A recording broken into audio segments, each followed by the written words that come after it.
Bonjour à tous. Au nom puissant de Jésus, notre Sauveur, le merveilleux, le glorieux. Bonjour Madame Kwaku. Bonjour Pasteur Kwaku, nous espérons Amen. que vous allez bien. Alléluia. Vous allez bien? Vous êtes sur la bonne chaîne, How are you? sur Emmanuel Kwaku Amen. TV. Et vous pouvez nous suivre aussi sur Facebook. Facebook, Instagram, YouTube. And God bless you. We are so happy to be with you. If you speak English, if you speak Spanish, you can translate, right? Ich spreche Deutsch. J'ai appris l'allemand il y a longtemps à l'école, mais... Que está, señor? Buenos días. Oh, buenos días. Buenos días. Ouais. Buenos días, señor. Ok. Aujourd'hui, ce matin, c'est vrai que nous allons parler d'un sujet quand même assez sérieux. C'est ne jamais accepter la violence conjugale. Voyons dans le monde, quelquefois, quand on va dans les hôpitaux ou dans les cliniques, il y a des gens qui se sont mariés, c'était la fête, limousine, Rolls-Royce, c'était merveilleux. Même les fiançailles, c'était merveilleux, tout le monde était souriant. C'est à l'église, quand on annonce, tout le monde crie, ah! Tout le monde est content, les femmes, ouh! Et tout ça, tout le monde aime. C'est merveilleux, c'est puissant, c'est glorieux.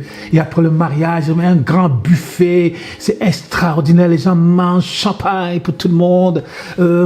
La robe de mariée traîne jusque là-bas. La limousine ou la Rolls-Royce, ou tout ce que les voitures luxueuses, tout. On dit c'est merveilleux. Mais ce qu'on ne se rend pas compte, c'est que la violence, quelquefois, tapit dans le cœur de l'homme, comme la violence tapissait dans le cœur de Caïn. Mais quelquefois, les gens ne font pas voir la violence qui tapit en eux. Parce que peut-être ils ont vécu dans une famille de violence, une famille où le père était alcoolique, où la mère était droguée, où ils ont connu la violence, ils ont connu, où des gens qui étaient fous dans leur famille, ils ont connu la colère du père, la colère de la mère. Parce que ces gens-là, à leur tour, quand ils étaient jeunes, peut-être ils ont eu des parents qui étaient violents, et quelquefois ça se perpétue d'héritage. Hein. C'est un héritage, tu vois. Oui, un héritage diabolique. Diabolique. Et on voit qu'on est surpris quelquefois de voir qu'il y a des gens qui étaient merveilleux, des gens qui étaient souriants, des gens qui étaient beaux, des gens qui étaient qui n'émanaient aucune violence. On se dit mais ils sont doux, mais on se rend compte et pendant quelque temps, 1 mois, 2 mois après, la femme vient voir le pasteur ou le mari vient voir le pasteur.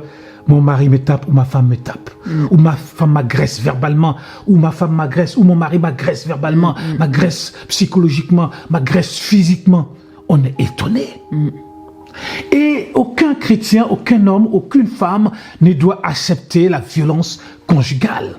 La violence conjugale peut être physique. Physique, il y a des gens, ils pensent que leur femme c'est la boxe. Il faut la boxer quoi. Il y a des gens qui pensent que l'amour est dans la boxe. Moi, j'ai vu un couple, mais ils étaient fous. Tout le temps, tu les vois en train de se bagarrer. Après, ils continuent leur route, ils sont en train de rigoler. Mais ils sont fous. Ah oui. Il y a des gens qui pensent que c'est la folie, quoi. Il y a des gens qui se bagarrent, après ils vont au lit, et c'est là qu'ils manifestent l'amour. J'ai jamais compris ça. C'est un truc de fou, c'est démoniaque. C'est démoniaque. Après, il va prouver à sa femme qu'il aime, ou prouver à son mari qu'elle aime. C'est des masos. C'est des masos, mais c'est la folie. La violence physique. Il y a des gens même qui tapent leur femme jusqu'à ce qu'elle trépasse. Oui. Ou qui tapent leur mari, ou qui, avec quelque chose, avec un objet, le mari trépasse. Trépasse, quel français. Oui. Dis donc, mais tu as lu Victor Hugo. Ah oui. Zola. Mais c'est vrai que c'est un problème sérieux. Oui. J'ai vu ce jeune aux États-Unis qui était amoureux d'un mannequin, une mannequin très belle, mannequin super belle et tout. Mais des fois, on ne se rend pas compte que les gens qui sont très très beaux et tout ça, ne se rendent pas compte de la souffrance quelquefois qui est en eux. Et cette fille-là, on ne sait pas ce qui s'est passé, je pense qu'elle devait avoir une folie en elle. Elle a commencé à taper le gars. C'était un frère congolais. Elle a commencé à taper le gars. Le gars pensait que c'est la rigolade. Machin et tout ça, il pensait que c'est la rigolade. Mais la fille a commencé à taper et tout. Machin. Il pensait que c'est la rigolade. Jusqu'à ce qu'un jour, la fille le tue. Le gars, il est mort. Alors que la fille, elle était très belle, mannequin et tout. Tu ne penseras pas qu'un jour, elle peut utiliser un objet pour tuer quelqu'un. Et elle a fait ça, le monsieur il pensait que oui, c'était un moment, que bon, ben, elle passait un moment de difficulté, de souffrance et tout ça, que ça va passer, que bon, machin et tout, la fille le tapait, tout ça. Il y a eu des vidéos qui sont passées, tout ça, le tapait, tout ça. C'est l'Africain, de fois, il se dit, ça va passer. C'est des gens, peut-être, ils viennent du Congo, peut-être que c'est des gens qui ont connu la guerre, il se dit, ben bon, peut-être que les souffrantes et tout ça. Et puis peut-être que la fille aussi, la jeune femme, comme des fois ils font les hommes quand ils tapent leur femme, hein. Ils disent, pardon, je sais pas ce qui m'est arrivé, vraiment, j'étais hors de contrôle, vraiment, mais tu sais combien je t'aime, hein. Donc vraiment, pardonne-moi et tout ça, vraiment, sans toi, des bobards, quoi, des bobards. Exactement. Donc jusqu'à ce que le monsieur soit tué. T'imagines un petit peu? Mais la fille, elle est partie en prison. Là, elle va passer une partie de sa vie en prison. Elle va partir toute sa vie en prison. Et ça, c'est complètement diabolique. Et on ne doit pas accepter cela. Quand une femme commence à porter main sur un homme, ou un homme commence à porter main sur une femme, c'est qu'on est arrivé au summum de la violence. Oui. Parce que la violence peut être psychologique, peut être verbale, mais quand on arrive à cogner quelqu'un, à faire couler le sang, c'est que... C'est la troisième étape, quoi. C'est la troisième étape avant... La pire, oui. Avant la mort. Oui, puis déjà, comme on en parlait, il y a déjà une violence psychologique et verbale. Avant, la violence physique, c'est vraiment le dernier stade, en fait. Mais voilà, un homme qui tape sur sa femme, c'est sûr qu'avant, il l'a insulté. Hein. Il l'a traité de tous les noms. Donc, il y a déjà une violence physique, enfin psychologique et verbale qui est là. Donc, vraiment, c'est vrai que on peut pas accepter ça, quoi. On peut pas accepter de se faire tabasser, de se faire rabaisser, de se faire... c'est pas possible. C'est pas possible. C'est vraiment quelque chose qu'on doit pas accepter. On ne doit pas accepter, que ce soit dans le fiançailles. Déjà, dans le fiançailles, si tu vois qu'il est violent, c'est même pas la peine. Même s'il est beau comment, même s'il est riche comment, tu vas le regretter un jour, tôt ou tard. Et puis même, il peut déjà commencer à essayer de te rabaisser, de dire mais vraiment bon toi que tu es trop grosse ou tu n'es pas très belle ou mais t'es bête. Quand vous commencez à entendre des mots comme ça, mais qu'est-ce que t'es bête? Pourquoi t'as fait ça? T'es vraiment bête. Quand il commence à avoir des mini insultes comme ça, il faut se dire hey, je fuis. Oui. Faut fuir. Faut pas accepter des paroles comme ça. Exactement. Il faut fuir. Et quel esprit anime la personne? Parce que des fois on voit des personnes. Des fois quand on fait les délivrances, on se dit waouh. Mais là, cette personne qui est devant moi, on n'aurait jamais imaginé qu'il y avait un esprit qui était tapé dedans. Il y avait un démon de destruction. Et quand on commence à faire la délivrance, on dit, mais le démon dit, je veux la détruire ou je veux le détruire. Et quelquefois, le démon qui est dedans cherche à détruire les personnes qui sont autour de la personne. Elle ne se mariera pas, des choses comme Exactement. ça. Exactement. Et c'est terrible. Et dans le fiançailles, si vous voyez ça, partez, comment on dit ça, prenez la clé des champs. C'est ça, hein? Nous, quand on était fiancés, si j'avais dit, Emmanuel, tu viens d'où, là, de ton village, là, africain. C'est Tarzan. Africain. Tu viens d'où, là? Il prend le premier train. Et il est blanc, il s'en fout. Allez, m'arrête chez moi.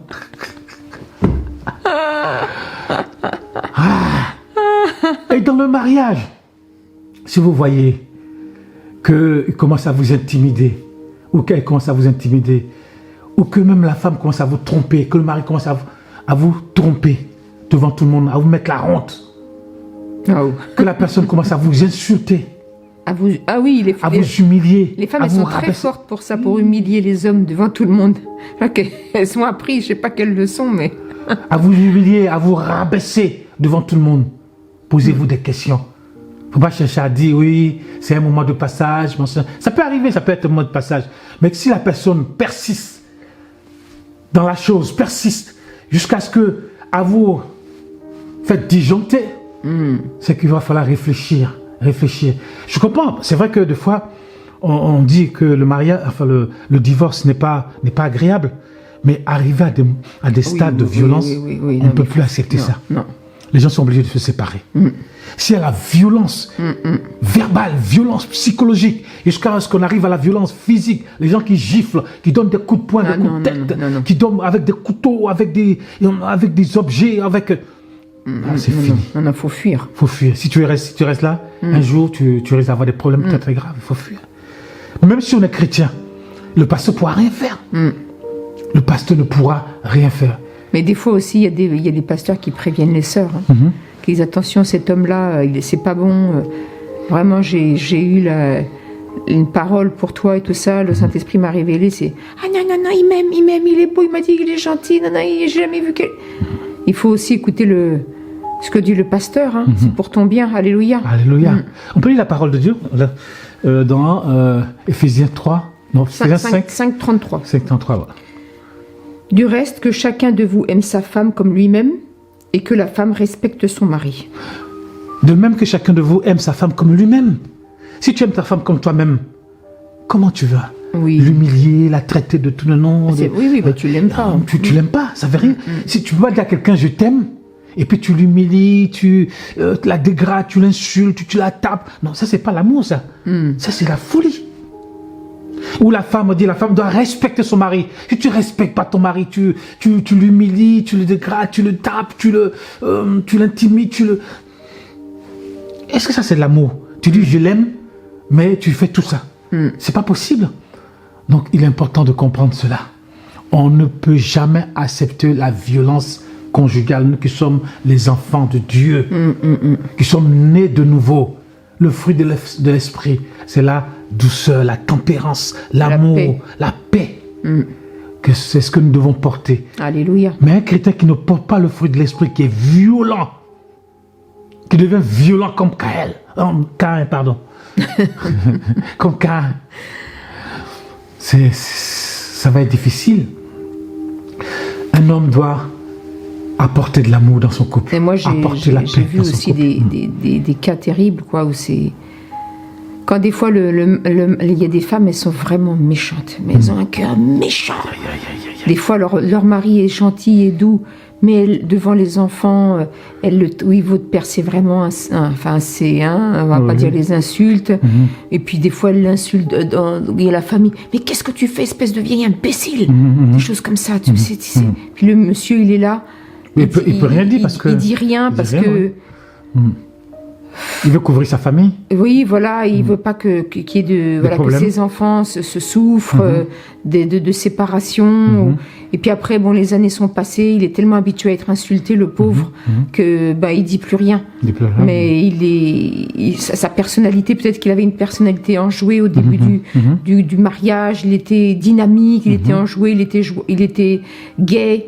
Petit à petit, il s'est éteint. Tu vois, il est devenu complètement humilié, écrasé. Et ces femmes-là, il y a des femmes qui ont vraiment un cœur vraiment méchant. Et c'est les mêmes, des fois, qui vont insulter leur enfant, de la même façon, qui vont rabaisser leur enfant.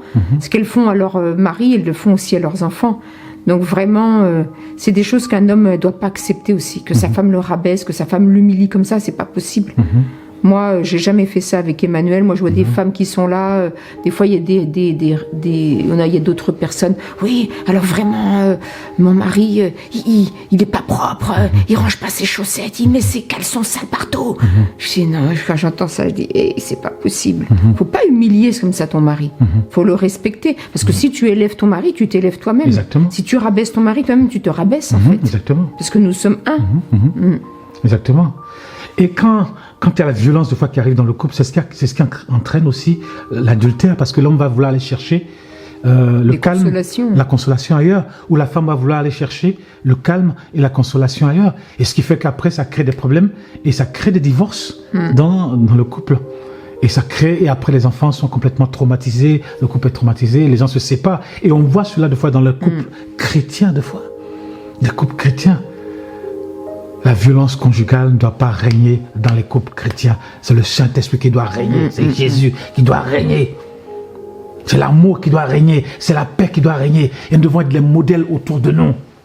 C'est vrai qu'ici, en Europe, les gens sont chez eux. Mais en Afrique, les cours, tout est ouvert. Tout ce que se passe dans les cours, on sait, les gens savent. Hein. Si tu dis que tu es chrétien, oui, on va évangéliser. Mais c'est toi qui frappes ta femme ou toi qui frappes ton mari. Les gens disent, mais ça, c'est pas chrétien, ça. Bon, et moi, ce que je peux donner comme conseil à mes sœurs là, qui m'écoutent, c'est vrai que s'il y a des choses qui vous irritent, entre guillemets, par rapport à des habitudes que votre mari a, fermez votre bouche, quoi. Priez, demandez à Dieu, soit il va changer, soit il ne changera pas, Enfin, des choses pas très importantes. Hein. Moi, je pense justement, des fois, mon mari, il n'est pas comme ça. Des fois, il y a des hommes, c'est vrai, ils mettent le bazar, ils font pas attention. Mais vraiment, fermez votre bouche, quoi. Fermez votre bouche, n'humiliez pas. En fait, pour vous venger, moi, j'ai vu aussi des femmes de pasteurs. Des fois, il y avait eu des réunions. Voilà, les femmes parlent entre elles, donc c'est filmé. Et il y a des femmes de pasteurs qui sont là. Et c'est là qu'il faut règlement de compte. Et les pasteurs sont humiliés. Et comme ça passe en direct, c'est très humiliant. Parce que, comme le mari l'a pas écouté, c'est là qu'elles veulent régler leur compte en se vengeant. Nous, des fois, les femmes, on fait ça. La vengeance. On veut la vengeance verbale, même sous une forme d'humour, soi-disant. Oui, mon mari, et depuis qu'on est ensemble, il met ses chaussettes partout, il range pas, il met le bazar. C'est pas le moment de régler les comptes. Faut pas régler les comptes parce que toi-même, tu vas t'humilier. Et d'ailleurs, le Seigneur n'est pas d'accord avec ça. Donc vraiment, s'il y a des choses il y a des petites choses comme ça, des petites habitudes que ton mari a, tu fermes ta bouche, tu demandes, l'amour supporte tout, non? Donc tu demandes, et puis même ton mari doit supporter des choses aussi de son côté, hein. Donc voilà, c'est pas le moment faut pas régler ses comptes. Place publique. Voilà, place publique. Et de toute façon, ça change rien. Le mari changera pas. Il est humilié. Déjà, il sera même pas content. Il sera pas content. Et voilà, donc ça, vraiment, fermez vos bouches et puis c'est tout. Voilà. Et c'est pas en faisant ça que le mari va t'aimer encore plus. C'est pas en le rabaissant, l'humiliant devant tout le monde qui va encore t'aimer plus. C'est en l'humiliant et tout ça. Le mari va se renfermer, il va se mettre de côté, il va aller chercher à manger ailleurs. En Afrique, ça se passe comme ça. Il va aller chercher à dormir ailleurs. Et c'est ce qui entraîne des fois l'adultère, c'est ce qui entraîne les divorces, c'est ce qui entraîne des problèmes. C'est pas en l'humiliant, en le repoussant, en lui créant des problèmes. C'est pas ce qui fait que le couple marche. Donc vraiment, que Dieu vous bénisse. Nous sommes là pour vous encourager. Amen. Nous sommes là pour vous exhorter. Vraiment, si vous passez par ces difficultés, eh bien que le Seigneur vraiment vous aide afin que vous puissiez sortir par la grâce du Saint-Esprit.